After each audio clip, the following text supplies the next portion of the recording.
É muito difícil falar sobre a questão da arte ou da estética em Heidegger.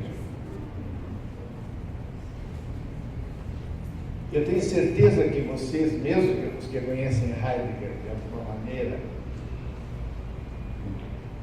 e eu não trabalhei muito Heidegger, das 120 obras dele, eu não devo ter nem lá em casa 60, ainda que me tenham oferecido a obra completa, não sei de votar. São 120 mais 20 volumes de cartas e outras coisas. Quer dizer, uma obra próxima a 150 volumes. Mas de vez em quando eles me mandam lamentavelmente não se consegue acompanhar. Mas eu não estou falando pelo volume, porque eu acho que os editores deles estão fazendo uns truques, né? A montagem, o jeito, tanto assim que não se chama obra completa, se chama obra reunida. E reunir a gente pode muita coisa. Mas muitas vezes se pensa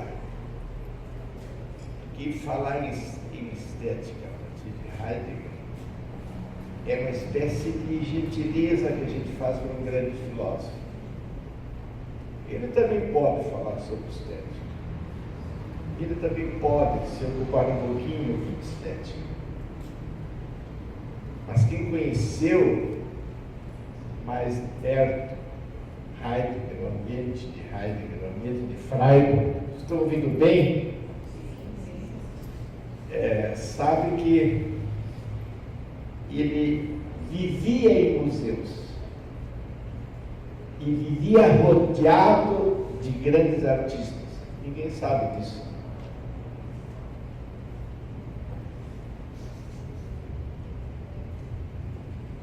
E justamente essa espécie de tentativa de experiências fez também com que muitos pintores e escultores fizeram estátuas dele. Lamentavelmente eu não fui tão oportunista, eu poderia ter feito esse tipo de relação, que hoje nós temos um pequeno museu. Eu podia fazer relação com muitos pintores. Não, eu não estou brincando, sinceramente, o diálogo de Heidegger com a obra de arte, com a cultura, com a escultura, com a poesia, com outras formas, foi muito grande. E eu estou insistindo nisso, mesmo que eu não consiga dizer tudo o que eu escrevi. Eu quero insistir nesse lado do fazer, esse lado do artefato, esse lado da coisa no sentido profundo, é essencial não apenas na interpretação que Heidegger faz da obra de arte, mas isso é importante para ele na concepção e no desenvolvimento da sua ideia fundamental de filosofia. A ideia de uma espécie de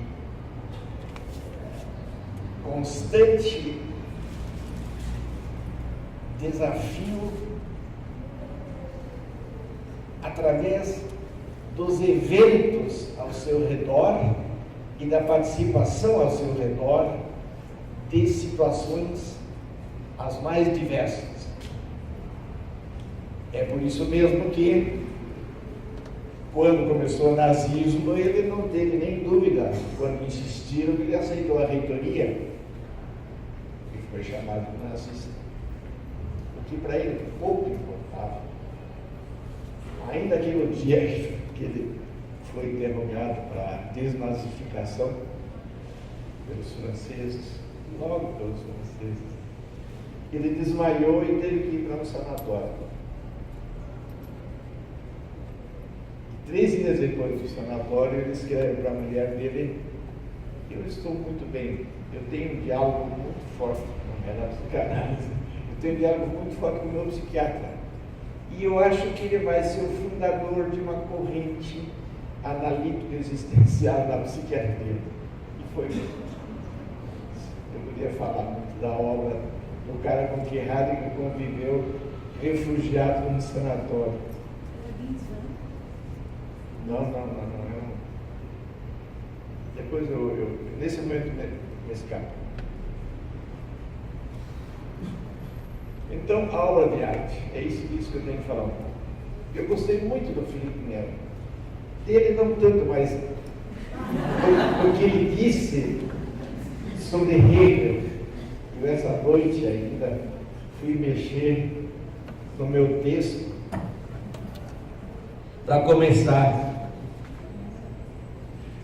e para mostrar a diferença entre Hegel e Heidegger, não como figuras, mas pensando a questão da obra de arte.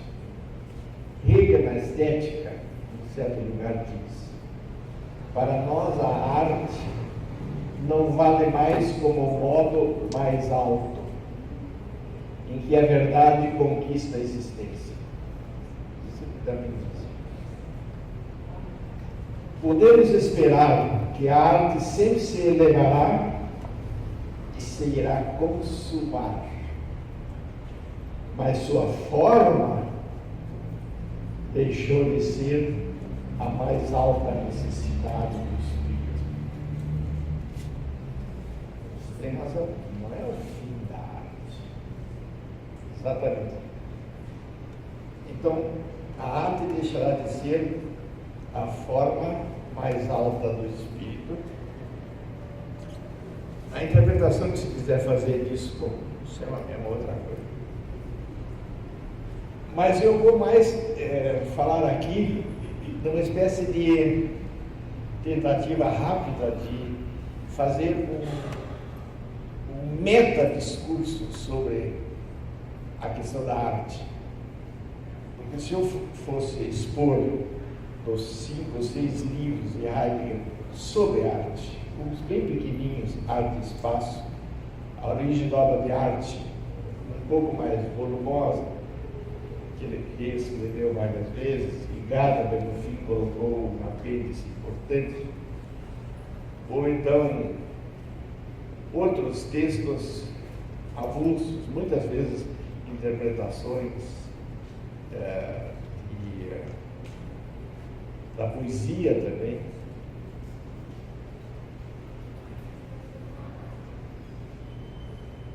Não valeria muito eu tentar fazer, digamos, essa passagem detalhada.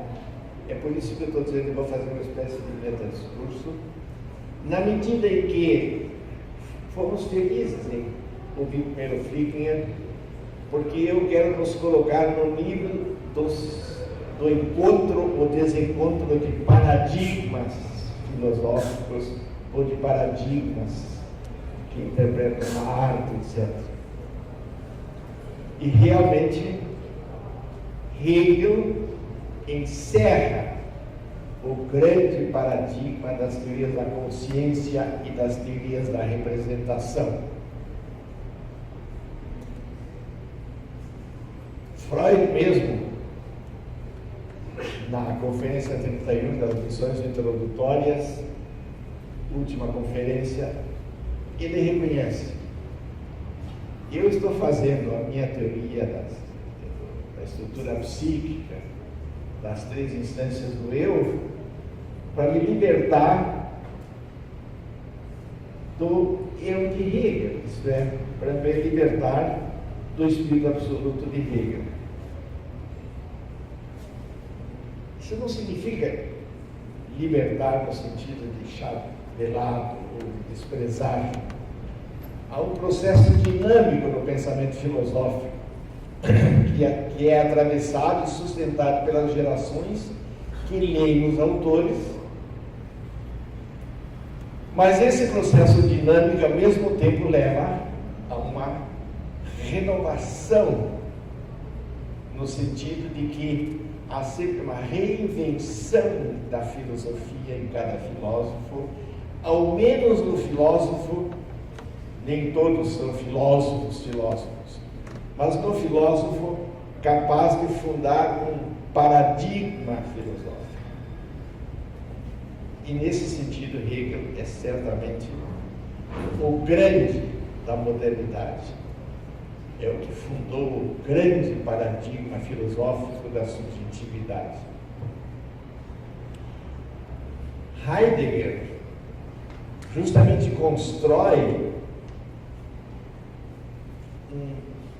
uma tentativa de superar a modernidade e de mostrar que o discurso filosófico da modernidade é um discurso que passou por cima de certas dimensões que entraram em crise com o fim dos grandes sistemas filosóficos. E para isso ele apresenta um desafio de responder de novo e de uma outra maneira a questão que é o ser, que Platão coloca no Sofista e que Heidegger põe no começo de seu templo, na primeira página, dizendo que Platão se queixou, e Aristóteles também, de que sempre que perguntavam pelo problema do ser, entravam em aporia, estavam em fracasso. E Heidegger disse: eu vou responder. Modesto. Construiu, portanto, uma teoria do ser. Heidegger é o filósofo do ser do século XX. Mas não pensem que por isso que ele é o filósofo abstrato. O conceito de ser em Heidegger é absolutamente diferente dos conceitos de ser que, em geral, foram usados. E isso também ele nos ensinou. Porque o conceito de ser não é um só. Nós podemos ter muitos conceitos de ser. Portanto, metafísica não é o que jurou fidelidade a um velho ícone que vem desde os gregos e que continua e nós somos vítimas dele. Então, Heidegger simplesmente vai dizer, é uma frase bonita dele: tão finitos somos nós que precisamos do conceito de ser para pensar. Você já viu? Que o conceito de ser, portanto, é um elemento operatório com o qual nós trabalhamos. Falo isso e acrescento ainda uma observação para colocar na questão da arte. E ele, para poder colocar de novo essa questão do ser, ou tentar fazer isso, escreveu a Analítica Existencial, Ser e Tempo, que ele faz uma análise do ser humano como ser no mundo, portanto, não mais espírito, consciência, representação em primeiro lugar na filosofia, mas como dimensão de compreensão, como dimensão de antecipação de sentido, como dimensão de uma pré-estrutura antecipatória do conhecimento. Portanto, como algo que antecipa, não no sentido de que elimina, mas antecipa e funda qualquer tipo de teoria do conhecimento. Eu disse isso para dizer logo que a questão da arte em Heidegger necessariamente coloca a questão do ser, mas ele não fica falando na questão do ser. Ele fala na obra de arte, ele tem um pouco a mania, mas a mania às vezes é importante com relação à origem filológica. Kunstwerk, obra de arte. A arte, portanto, tem que ser vista a partir da Werk, a partir do obrar. E desse obrar que é, para ele, algo que fundamentalmente pode ser um caminho para mostrar o ser e para mostrar a verdade. São duas categorias fundamentais com que ele insiste muito nos anos 30 e poucos, e sobretudo quando escreveu o texto Origem da Obra de Arte. Então, essa questão de ligar a arte ao mais nobre da filosofia, que é a questão do ser e da verdade, dá a estatura de quanto para Heidegger o obrar que está na obra de arte deve ser pensado. Mas como ele desde o começo faz a crítica à estética, ele diz: deixem a estética vender obras, deixem a estética fazer museus, deixem a estética conduzir tropas através dos museus para contemplarem as obras de arte. Isso não é arte. Cada uma dessas obras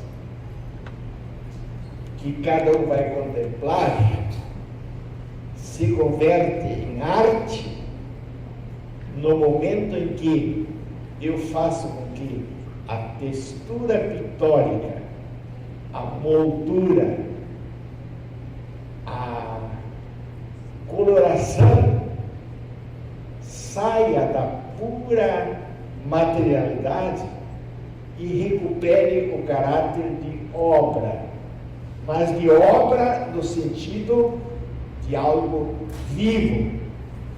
É, portanto, cada um que está ali, que como que injeta no quadro, naquele fundo que ele tem pela frente, ele injeta uma dimensão que não é mais empírica, que se torna especulativa, que se torna transcendental, se quiserem, mas que se torna obra de novo.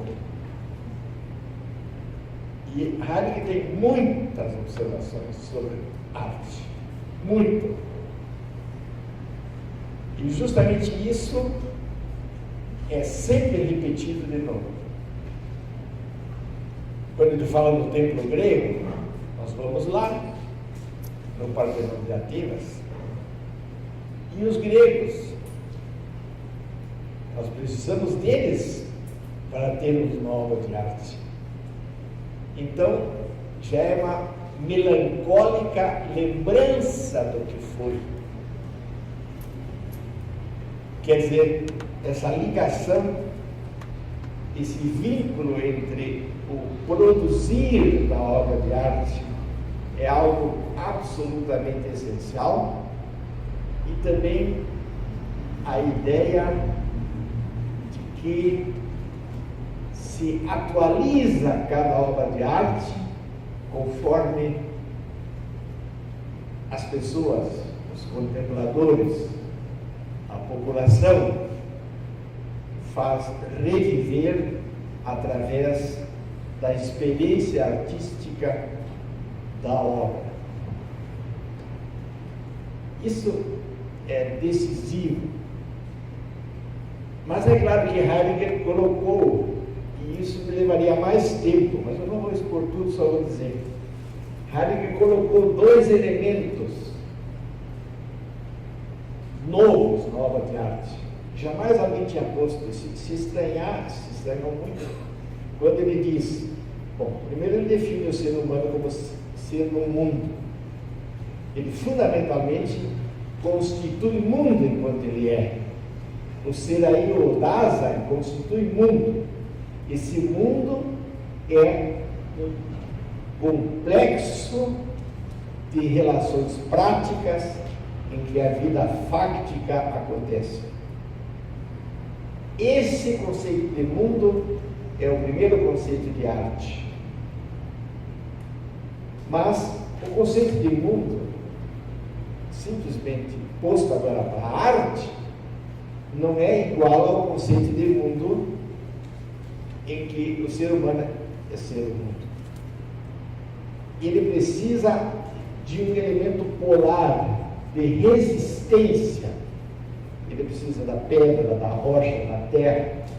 E justamente o conceito de terra vai ser o outro conceito. É pela primeira vez que a terra entrou na filosofia, que a terra se tornou um conceito filosófico fundamental, na medida em que ela é aquele elemento que se opõe ao mundo e que tende ao fechamento e que justamente pelo mundo é aberto. Eu disse isso resumido, porque isso é obra de arte. É tirar do fechado algo para mostrar-se. E isso é a fenomenologia. Fiz uma boa referência de dizer que ele falava sobre fenomenologia hermenêutica, sobre hermenêutica filosófica, e eu falaria sobre hermenêutica, sobre filosofia hermenêutica. E realmente é uma diferença fundamental. Meu último livro, Sair da Boquinha, está quentinho, tem justamente essa análise, a questão do paradigma hermenêutico, que acho um paradigma fundamental.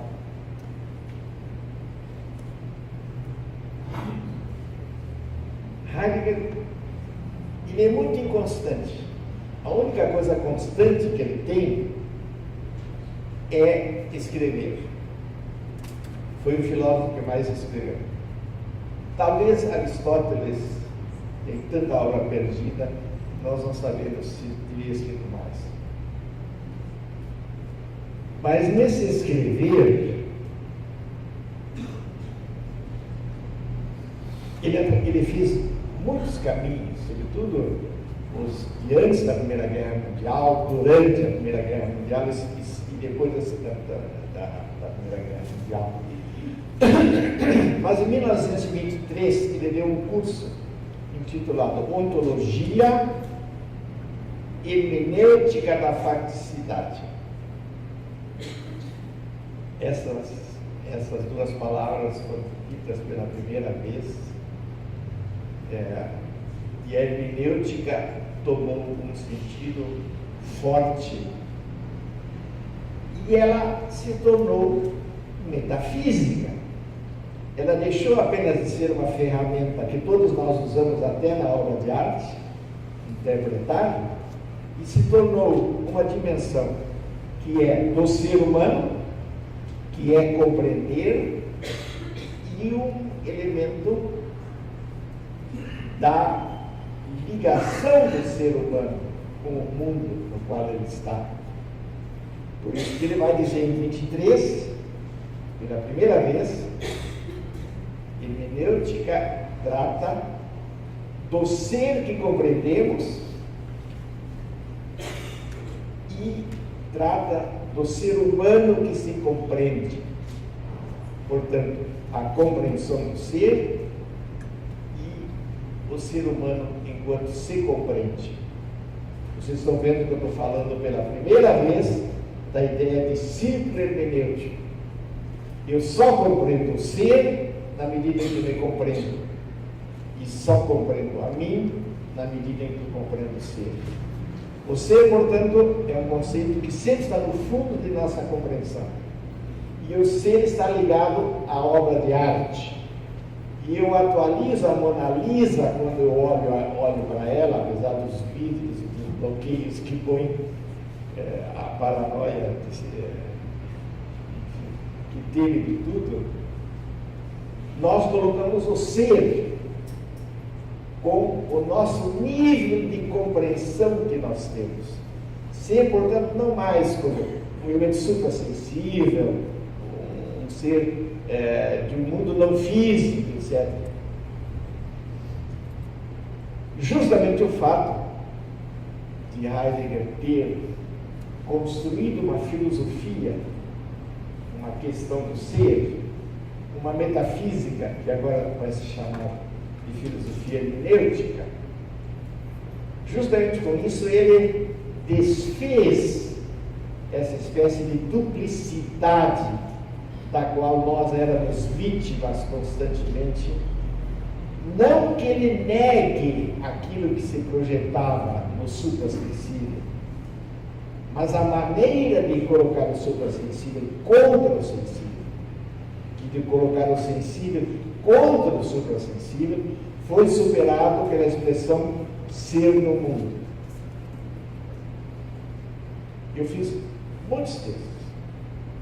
Ainda anteontem falei exatamente sobre o filósofo Francisco Soares, 1590 em diante, que foi que quebrou o enigma da questão do ser, como antes se pensava que o ser era uma coisa suprassensível. Soares disse: não, o ser não é uma coisa suprassensível. O ser não é um elemento que se liga quando nós falamos nos entes que surgem, que são criados, etc. Portanto, Heidegger abre algo, aí sim, que é oposto ao projeto do sistema na filosofia e, sobretudo, do sistema de Hegel. Tanto assim que ele diz, em Hegel, pequeno livro que ele escreveu sobre a filosofia do espírito, em Hegel, o ser é a força do tempo. O ser suprassensível, o espírito, é a força do tempo. E na fenomenologia, para mim, o tempo é a força do ser.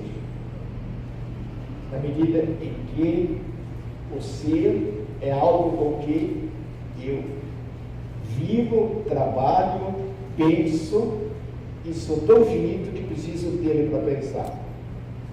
É isso que ele põe dentro da obra de arte. Portanto, o novo paradigma teórico.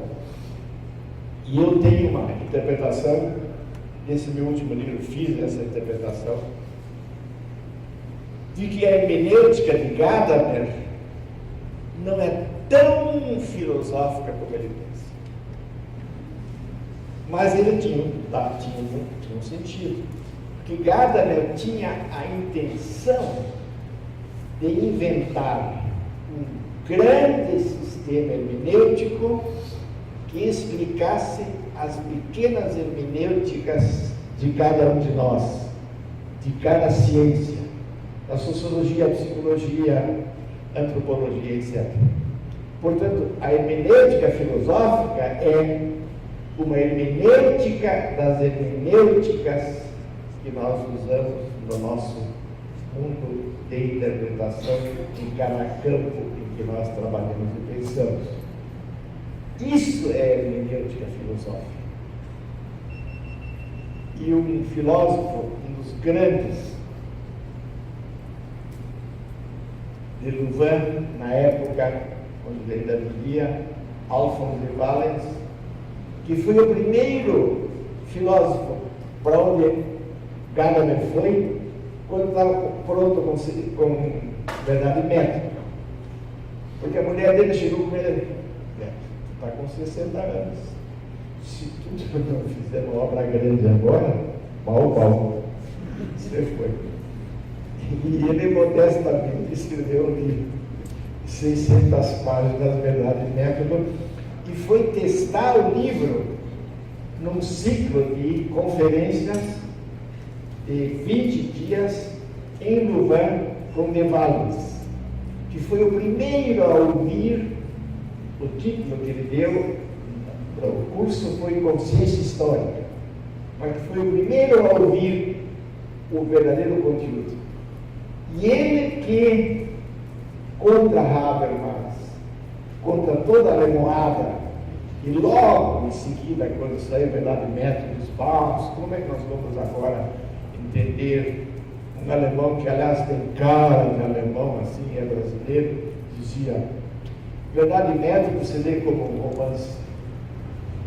No caso, ele é hegeliano, talvez. Aliás, esse que convidou Gadamer para esse ciclo de conferências, antes de ele lançar Verdade e Método, dizia que a grandeza de Gadamer está em não ser tão autoritário como Hegel, nem tão pretensioso como Heidegger. E deve-se reconhecer, não fosse Gadamer, Heidegger teria continuado na província. Província entre aspas, na província do ser, que é a melhor província. Por isso que o Habermas diz que Gadamer urbanizou a província heideggeriana. Portanto, hermenêutica filosófica é isso de Gadamer, é um auxílio para todos, um universo, um grande órgão de elementos que servem para aprender a interpretar o seu campo determinado. Isso é a grandeza e a simplicidade de Gadamer. Em Heidegger, a questão é a questão do ser. É a questão na qual a questão da verdade vai se colocar, porque ser, justamente para Heidegger, é aquilo sem o qual nós não compreenderíamos os entes, nem a nós nem os entes. Atrás de cada compreensão de um ente está o conceito de ser, com que eu opero. Então eu vou para a conferência, para o curso de 23, Ontologia, Fenomenologia, Hermenêutica, em que estava nada mais, nada menos do que Hannah Arendt, a irmã do Tugdat, o Volkmann Schluck, o Gadamer. Estavam 9 grandes filósofos naquele curso, o Gadamer veio lá de Marburgo para assistir. E nesse curso, ele começou dizendo o seguinte: assim como eu vinha lendo as cartas de Van Gogh até, vocês conhecem elas, pode comprar na banca aí, no CD de banana tem. As cartas de Van Gogh até. Assim como eu vi o que passou Van Gogh ao produzir a sua obra de arte, eu estou sofrendo com produzir esse meu seminário. Portanto, ele se comparava com Van Gogh naquele momento, no elemento de violência que ele se autoimpunha e de absoluto não saber o que aconteceria com o que ele estava fazendo. Ainda bem que 5 anos depois, não, 4 anos depois, saísse Ser e Tempo. Mas não saiu completo, saíram 2 secções das 6, saíram só 2 secções, mas elas revolucionaram o mundo. Certamente o maior livro do século XX, confessado pelos grandes, não porque eu estudei, eu li, fiz minha tese por lá, mas os inimigos e os amigos, Heidegger dirão, se Levinas perguntaram para ele, que não gosta muito, certamente não gostava muito de Heidegger, e tinha razão, porque não precisa gostar de Heidegger. Perguntaram para ele, qual é o maior livro do século XX? Lettre, je le regrette. Sem tempo, lamento. E quando Heidegger fez 80 anos, saiu numa página de jornal grande, desses jornais de site, eu acho, saíram assim fotos pequenas de uns 30 filósofos, os grandes da Alemanha, cada um opinando sobre Heidegger. Eu tenho até hoje esse texto, esse jornal dobrado por aí. Todos reconheciam que Ser e Tempo era o maior livro do século XX.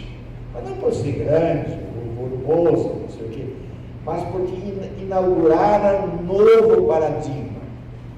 o paradigma do mundo fático, da facticidade, o paradigma onde era possível pensar a obra de arte desde a sua verdadeira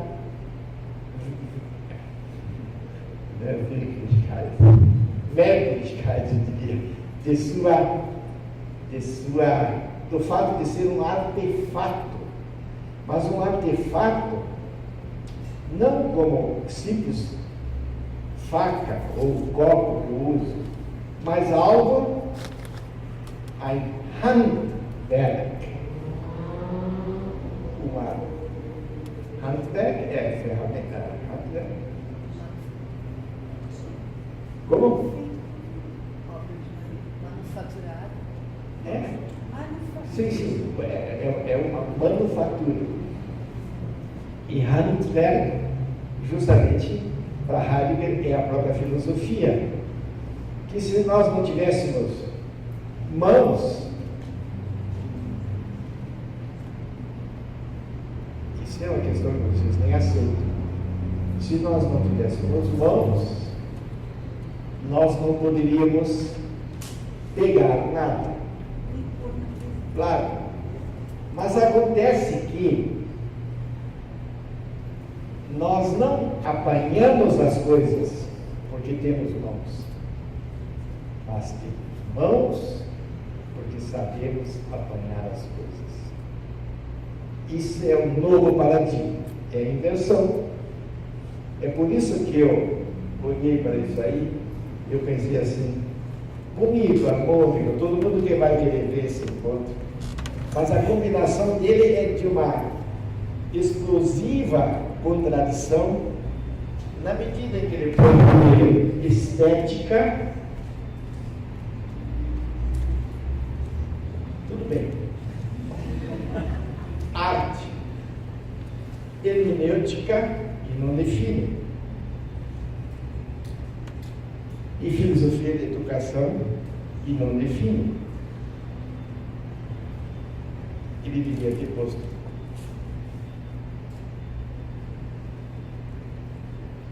no mínimo antropologia, talvez, em filosofia da educação. No mínimo antropologia. Porque não há outro modo de pensar esse ser que tem em si a capacidade da educabilidade, a não ser o ser humano. Portanto, enfim, leio minha antropologia filosófica, a propaganda está feita,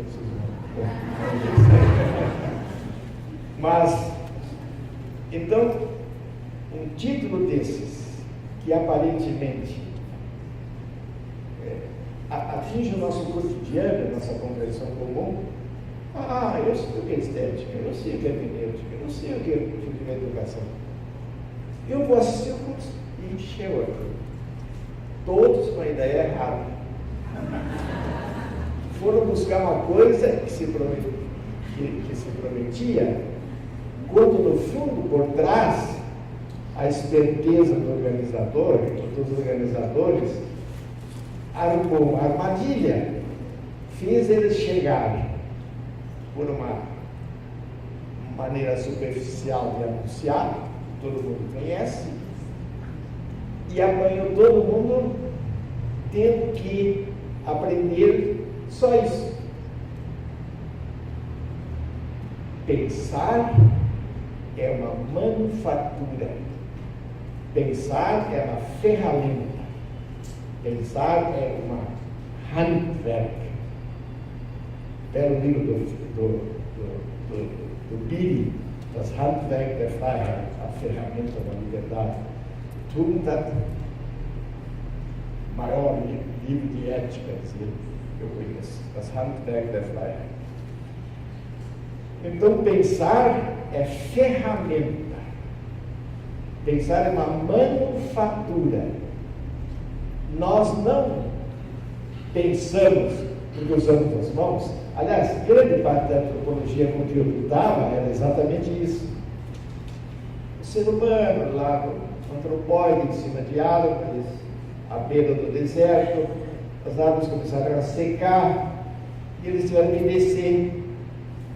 Bom, não tinham onde se agarrar, livraram as mãos, se tornaram seres humanos. Mas isso apenas é homo habilis, isso é o homo hábil para fazer algo. Mas se não fosse a mutação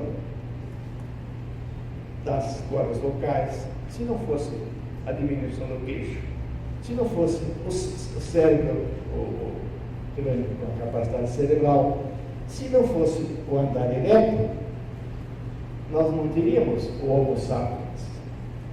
Justamente esse senhor que agora está na planície, que antes era decântaro, já adiantado lá,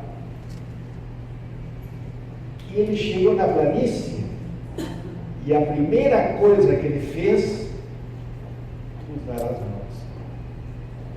Usar as mãos, porque agora ele teve que agarrar um pau para se defender da onça e para se defender dos outros. E os pequenos grupos étnicos, quando se encontravam, um grupo era morto, sobrevivia o outro.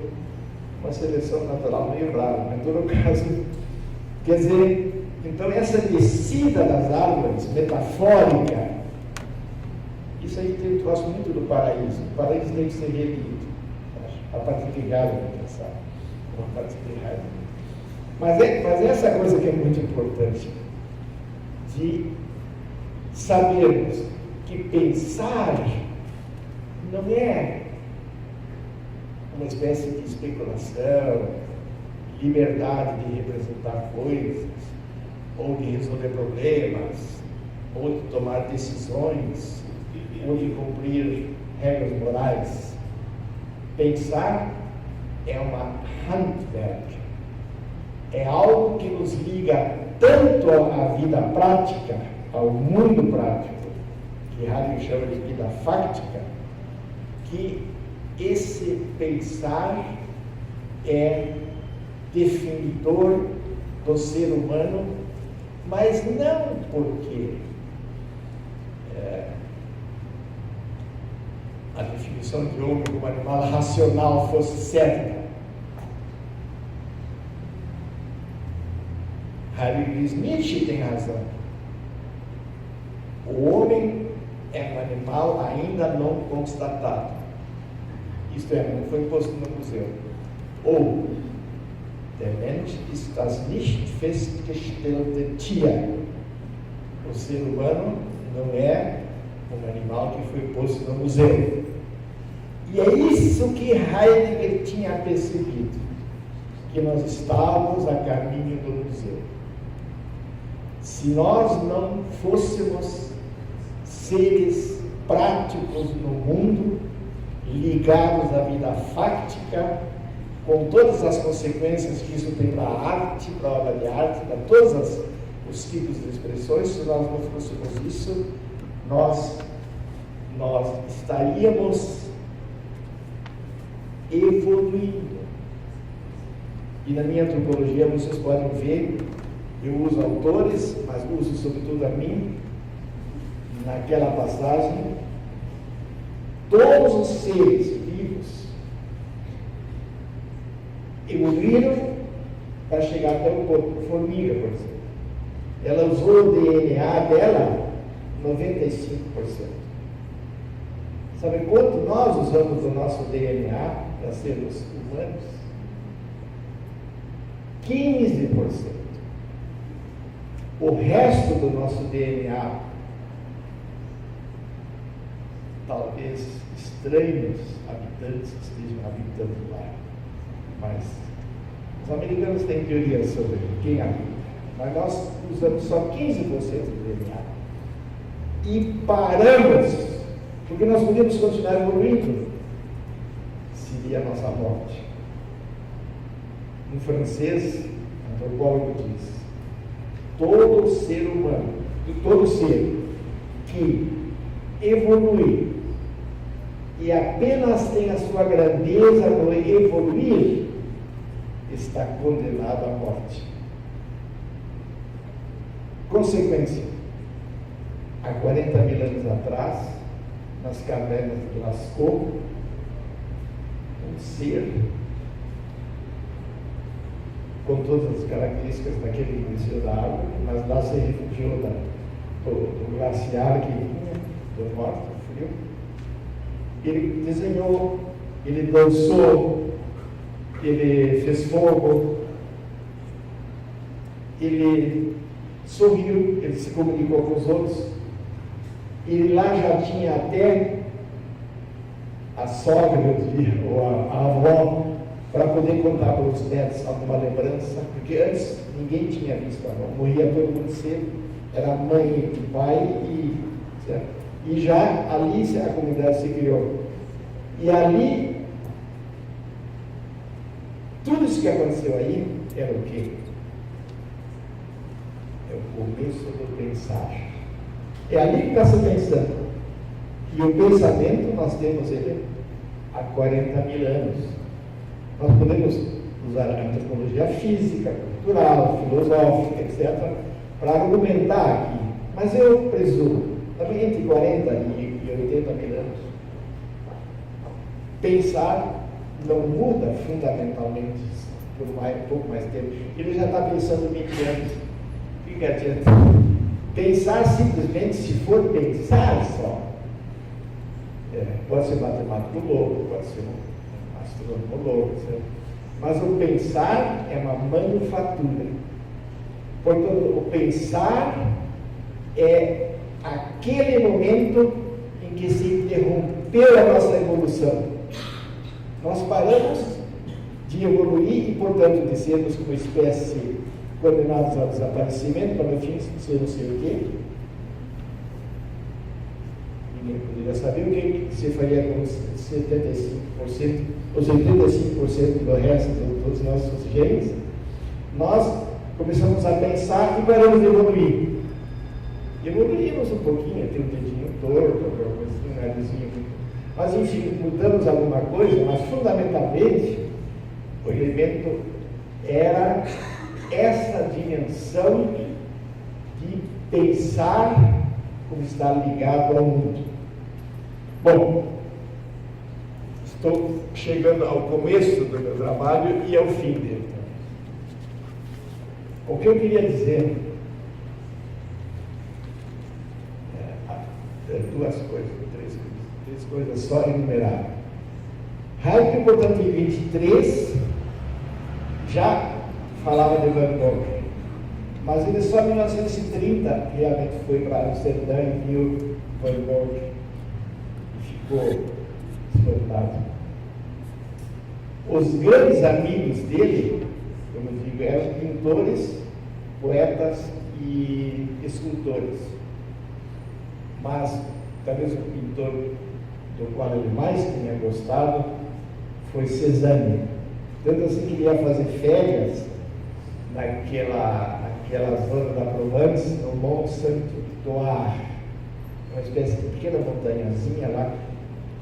E tem muitas fotos do Heidegger de costas por trás, assim, uma figura escura, olhando daquela montanha, para ver o que Cézanne tinha visto aí para poder fazer essa obra de arte que ele tinha feito. Ele fez congressos no seminário de Torres, seminários dos anos 60, para ver o que era isso. Uma vez, um grupo de dois amigos de Heidegger disse: vem cá, mas tu não consegue dizer mais nada assim diferente, porque ele disse muito sobre a arte e não disse nada, ele só disse isso, ele disse aqui no fundo, que é uma verba que é composta da luta entre mundo e terra. Mas eles pegaram Heidegger e havia uma exposição de 1000 obras de Klee no Museu Haus der Kunst de Munique. E puseram Heidegger lá dentro, chamaram na porta e disseram assim: um dia inteiro, para ver o que ele queria. Não foi tanto. Ao menos um cafezinho ele tinha. Ele saiu depois de umas horas em silêncio.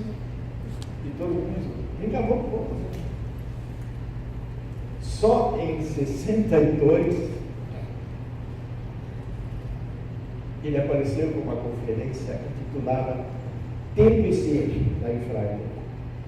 Todo mundo achou, agora a terceira secção da primeira parte. Ele tinha a obsessão de tentar pensar tempo como força do ser, ao contrário do paradigma anterior, do paradigma da representação, em que o ser é a força do tempo, o espírito determina o tempo. E Heidegger queria, através do tempo, pensar essa dimensão que nós chamamos de espírito. O Derrida ficou tão encancinado com essa coisa que escreveu um livro sobre Heidegger só pelo espírito. Por que Heidegger se espantava com a ideia de espírito? Porque ele tinha medo de cair no paradigma anterior, em que o espírito determinava o tempo, e não o tempo o espírito. Mas nessa conferência, Tempo e Ser, ele começa: Wenn wir vor uns ein Bild nehmen, se nós tivéssemos diante de nós um quadro como de Klee, Tod und Feuer, morte e fogo. Provavelmente ele usou essa expressão Tod und Feuer porque parece que foi o último quadro que estava no cavalete quando encontraram o Klee morto. E ele citou a conferência das conferências, que foi a mais esperada, com um pintor. Mas é claro que hoje em dia em Nova York existe a grande sociedade dos arquitetos que se baseiam numa conferência de Heidegger, Bauen, Wohnen, Denken. Construir, morar, pensar. Portanto, primeiro construir, as mãos. Morar, pensar. E até saiu um livro, esses dias um arquiteto me trouxe, Heidegger for Architects. Mas assim existem vários tipos de dimensões práticas que utilizaram o Baum tem, consigo mandar pensar, ou usaram algum outro tipo de texto, de conferência, sempre no mesmo sentido, para que se pudesse tentar introduzir dimensões paradigmáticas novas.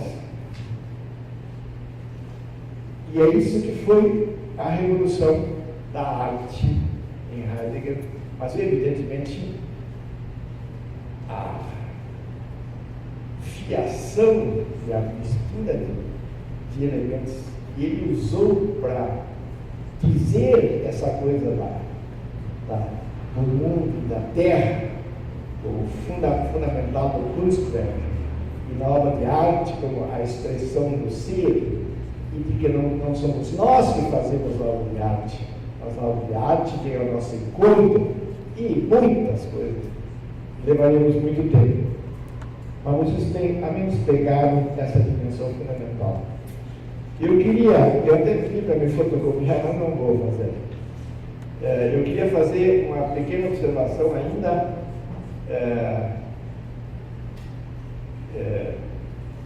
sobre dois autores e encerrar. O UFRGS quase se tornou o maior antropólogo, mesmo americano. Um cara genial, absolutamente. O UFRGS estudava na França com Lévi-Strauss, e Lévi-Strauss escreve assim: tu podes ser meu substituto. Tu é estruturalista. Nunca seria estruturalista. Mas por quê? O estruturalismo é estruturas, combinações, números e pronto. E foi embora. Aí estava em Nova York, o UFRGS, e o grande filósofo da França, dos nossos dias, que não morreu há tanto tempo, Paul Ricoeur, foi expulso da França. A gurizada de 68 disse que ele era muito reacionário. Puseram um balde em cima da cabeça dele durante a aula. Isso, vocês não tiveram essa experiência ainda. E ele ficou tão chateado que foi embora para Nova York e se encontrou com o UFRGS. Não levou 2 anos, o UFRGS disse: a minha antropologia não se chama nem estrutural, nem uma outra antropologia hermenêutica. E a obra dele é uma obra de antropologia hermenêutica. Mas isso não é só mudança de nome. Ele entrou num outro paradigma, ou melhor, ele já estava no outro paradigma. E eu encerro com Kuhn, na sua estrutura das revoluções científicas, em que ele diz: não há paradigmas que se comuniquem, todos os paradigmas são incomensuráveis, cada paradigma é independente. É claro que hoje em dia, eu analisei em artigos e livros essa questão do paradigma. Não acho que os paradigmas sejam incomensuráveis, mas um paradigma se despede, assim como o paradigma hegeliano em uma obra de arte, para outro paradigma aparecer. Então, essa dimensão do paradigma é fundamental. Portanto, a ideia de arte, como Heidegger e a hermenêutica coloca, é posta a partir de um outro paradigma. E ainda para encerrar,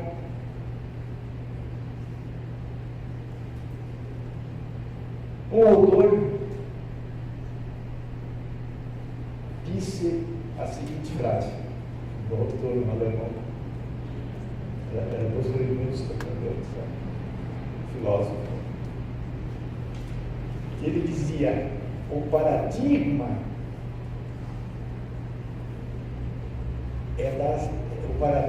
é aquilo que contém a conceitualidade como possibilidade. A metáfora é os conceitos que nós conseguimos tirar do poço do paradigma. Portanto, o título do livro, agora que eu lembro, é metáfora, paradigma e metáfora. A arte é uma grande metáfora, mas não é uma metáforazinha assim, essa menina é uma flor, coisa parecida, que é uma bela metáfora, mas no caso, não é metáfora nesse sentido. O metaforeio é muito maior, de tal maneira que, na época, já ligada, enfim, anterior, etc., estava se descrevendo um enorme volume chamado Metaforologia, que conteria todos os sentidos da filosofia, mas cada sentido devia ser um livro. Apple escreveu, fechei 200 páginas sobre compreender para esse dicionário. E não acabaria, né? Mas eu tenho vários verbetes dele que acabou. Apenas saiu depois um livro, um dicionário de 12 volumes, gigante, precisa um elefante para carregar. Saiu um livro de dicionário histórico da filosofia.